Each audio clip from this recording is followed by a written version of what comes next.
I don't like doing this kind of thing, but I'll tell you, every once in a while, the responsibility falls on us heathens to speak out on our own. In this case, the Norse pagan YouTuber Wisdom of Odin, also known as Jacob Spurlock, also known as Woo. And this concerns some of the things in a video released by friend and fellow polytheist YouTuber Aleakai, in which she dropped a whole host of alarming observations. I'll link the video in the iCard above. Now, I've talked about Wisdom of Odin before on Twitter, his response to COVID, which has been atrocious. His enlightened centrist, just want to grill mentality about COVID has put his entire community at risk.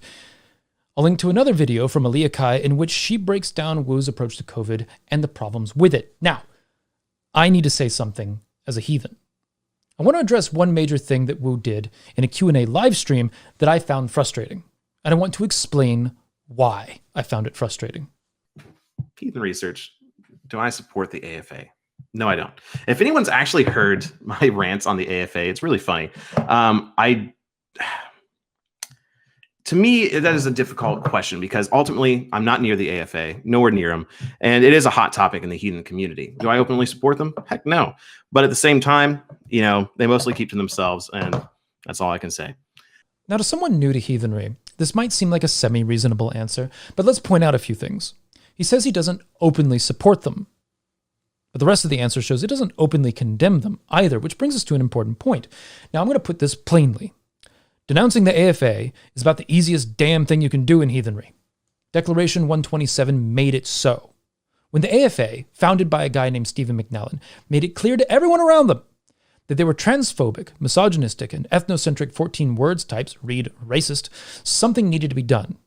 A simple statement from heathens making it clear to everyone that we don't condone that shit was shown to be necessary. Note, necessary, because the trend of ignoring it wasn't doing it.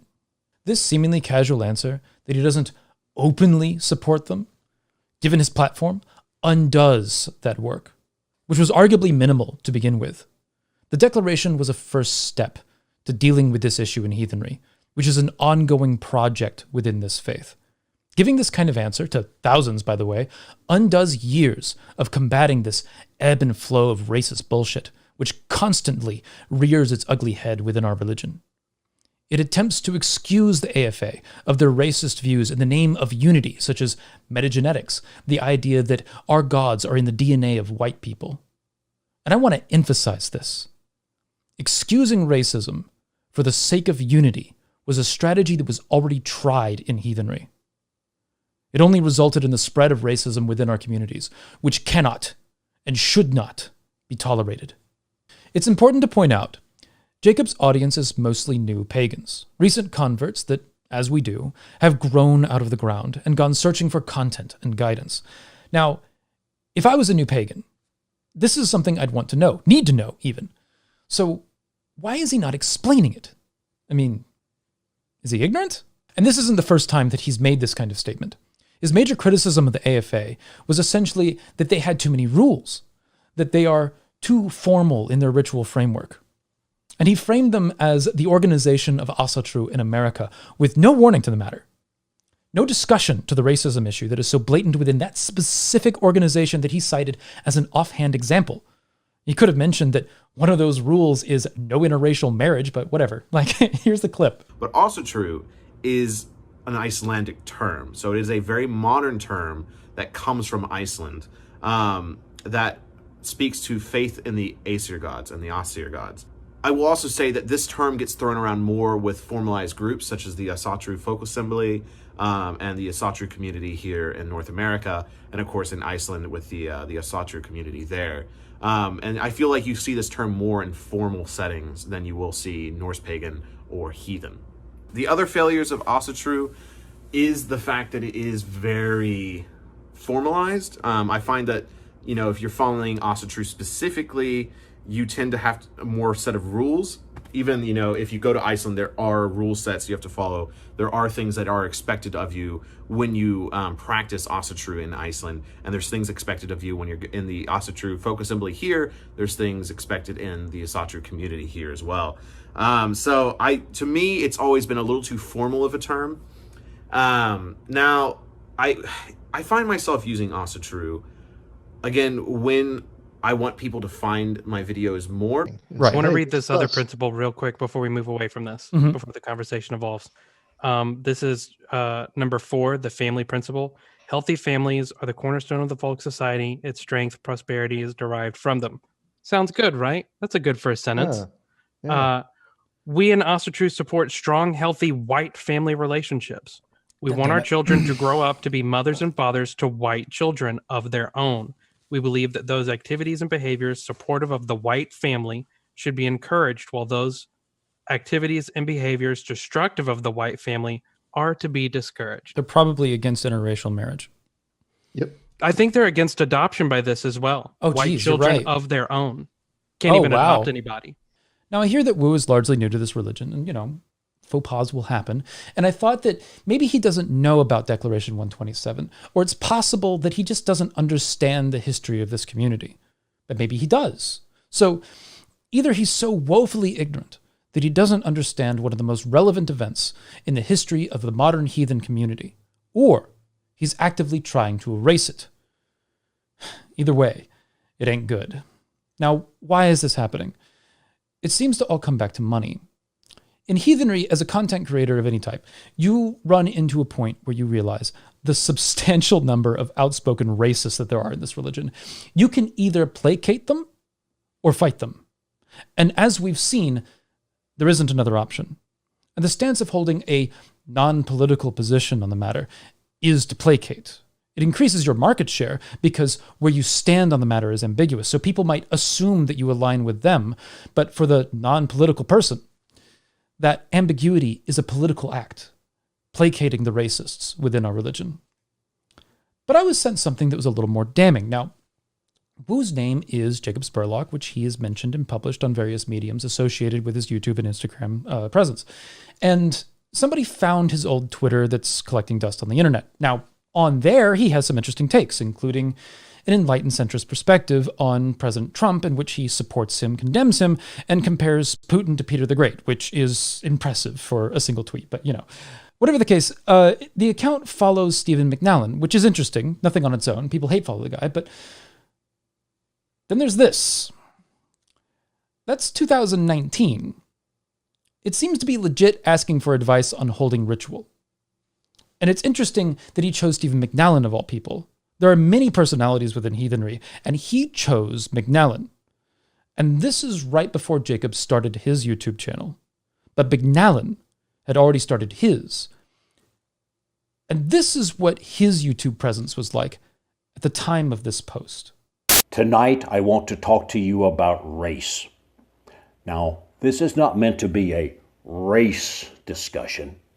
This is meant to be a race discussion. But defeat brought with it only a more savage repression of the Wotan archetype. Germans were now to be peaceful factory workers busily creating an economic miracle, making money. The denazification program was ruthless and relentless. The Allies did everything in their power to bury Wotan's furious ecstasy under gross materialism. I told you about the Wotan Network, an organic, grassroots, long-term campaign to awaken the European-descended peoples. Our aim is to shake our folk from their slumber, to put iron in our collective backbones so we will stand up tall and proud and speak and act in our own defense. Ancestry is better than universalism. The Wotan archetype manifested in the revival of nationalism, Germanic mysticism, the occult lore of the runes, and folkish culture. Figures of Jesus on horseback were eerily similar to the repressed image of Wotan. I will defend my race. We white people face numerous threats to our future. Our numbers are shrinking in almost every location on Earth. Europe, our homeland, the place that gave us birth, will be majority non-white within a couple of decades unless, as I intend, we can change that situation. I believe we will see two things happen. First, there will be a violent reaction against the Islamification of Germany. Wotan will arise to defend his people. Although the average German may not want to admit it, the truth is clear. Even if not one more immigrant is allowed in Germany, there are already enough of them to change the face of Germany in the coming years and forever. If the politicians do not remove them, Wotan, whether you think of him as an archetype or as a god, will intervene to restore balance. Wotan now sleeps, but he will waken, and he will be ready for war. Now, I don't know what's in Jacob's mind. I know that he associates with people who talk up the AFA. He apparently reached out to Stephen McNallen, the founder of the AFA and the barometer for folkism and heathenry. And I know that people speaking out against him are receiving threats in Jacob's name. Now, in light of this, someone reached out to Jacob and just asked him a few straightforward questions about the AFA and his opinions on various subjects, including Declaration 127 and gender identity. Now, his stance on these two things are interesting given the history of heathenry and Jacob's reaching out to Stephen McNallen and his previous answers on the AFA. Here he calls Declaration 127 a method of control. Control? Let's read the key portion of the declaration. The AFA's views do not represent our communities. We hereby declare that we do not condone hatred or discrimination carried out in the name of our religion, and will no longer associate with those who do. We will not grant the tacit approval of silence in the name of Frith to those who would use our traditions to justify prejudice on the basis of race, nationality, orientation, or gender identity. There's no control here. There's no bending the knee, as he states. This would suggest fealty to an individual, and there's none of that here. Only a simple statement of standing against bigotry within our community, and a minimal one at that. And if you can't make that minimal statement, it shows who you are. Now, here he's asked about trans rights. He dodges the question for some reason by trying to make the case that it's unrelated to heathenry, which is a non-answer and a failure to engage. Anyone who has looked around the heathen community knows that there are many transgender heathens, and there are many heathens who are transphobic, especially the AFA. Here's two relevant screenshots on the matter regarding specifically the AFA. And as you can clearly see, the AFA does not think that trans people exist. By denouncing that gender is a social construct, they are, by the principle of entailment, stating that transgender identities cannot be valid. They're wrong, by the way.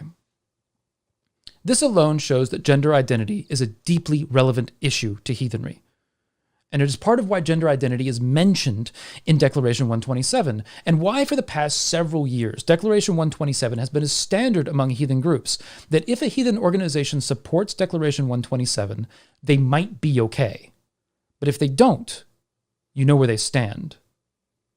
To accept anything short of that is to repeat our past mistakes in heathenry. The thing is, this isn't the first time heathenry has seen this kind of behavior. Here's Ryan Dennison discussing the rhetorical strategies of Stephen McNallen in the 90s. Yeah, I remember that kind of being a thing too. It's like, oh wait, no, Stephen McNallen's not hiding it anymore. Right. Like, he's saying the quiet part really fucking loud. Right. And all of the people that are writing about heathenry in America up until that point basically portrayed McNallen as this okay guy who's doing this kind of middle of the road type thing. He's trying to bring all of heathenry together and that sort of thing. If you look at Kaplan's book, what was the name of it? Radical Religion in America. Yeah. He talks about McNallen in there as kind of this. He talks about Murray and Christensen as being, of course, the far right, and he talks. This is published in '97, by the way, '96 or '97. And he talks about the Troth being inclusive, so he's giving right and left, and then he tries to portray kind of McNallen as kind of this middle of the road figure, right? Which we all know he's not. But at the time, he was very carefully walking that line with his public statements about whether or not, he was white supremacist or not. Here, Jacob goes into more detail about his stance on the AFA, saying that though he doesn't support the AFA, he will not slander them. But he wasn't asked to slander them. He was asked if he condemns the AFA on the basis of their own words, which is why Declaration 127 exists. But further, he says that the AFA is the scapegoat of gatekeepers who truly wish to divide our community. Divide our community? From what? From the AFA? From this? Well, Wisdom of Odin, I'll do you a favor. I advocate that no one consider you divided from the AFA. Since you are so adamant that you are not divided from them, then your wish is granted, and it should be assumed that you stand for unity with them, or at the very least, that you do not want to stand in opposition to the views expressed by the AFA. And just as the Declaration says, you are free to stand for whatever principles you see fit, but you are free to stand alone.